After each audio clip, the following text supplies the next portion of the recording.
നിങ്ങൾക്കറിയാമോ ദിലീപിന്റെ ആദ്യ പ്രതിഫലം എത്രയാണെന്ന്? ഇപ്പോൾ കോടികൾ. മലയാള സിനിമയിലെ ജനപ്രിയ നായകനെന്ന വിളിപ്പേര് അരക്കിട്ടുറപ്പിച്ച നടനാണ് നമ്മുടെ സ്വന്തം ദിലീപ്. മലയാളികൾ നെഞ്ചിലേറ്റിയ സിനിമകളിൽ ദിലീപ് ചിത്രങ്ങൾക്ക് പ്രത്യേക സ്ഥാനമുണ്ട്. മിമിക്രിയിലൂടെയാണ് ദിലീപ് സിനിമാ രംഗത്തേക്ക് വരുന്നത്. അതിനു മുമ്പ് സംവിധായകൻ കമലിന്റെ സഹായിയായി ചില സിനിമകളിൽ ജോലി ചെയ്തിട്ടുണ്ട്. കമൽ സംവിധാനം ചെയ്ത മോഹൻലാൽ കേന്ദ്ര കഥാപാത്രത്തെ അവതരിപ്പിച്ച വിഷ്ണു ലോകത്തിലാണ് ദിലീപ് ആദ്യമായി സഹസംവിധായകന്റെ കുപ്പായമണിയുന്നത്. കമലിന്റെ സഹസംവിധായകനായ ദിലീപിന് ആ സിനിമ വർക്ക് ചെയ്തതിലൂടെ ലഭിച്ചത് പ്രതിഫലം വെറും 1000 രൂപയാണ്. പിന്നീട് ദിലീപ് സിനിമയിൽ അഭിനയിക്കാൻ തുടങ്ങി. മാനത്തെ കൊട്ടാരം എന്ന സിനിമയിലാണ് ദിലീപ് ആദ്യമായി നായകനാകുന്നത്.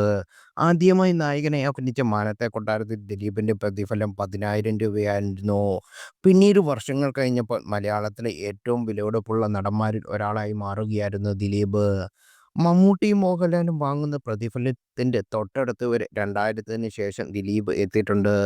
3 കോടിയിലേറെ പ്രതിഫലം പറ്റുന്ന അപൂർവം താരങ്ങളിൽ ഒരാളായിരുന്നു ദിലീപ്.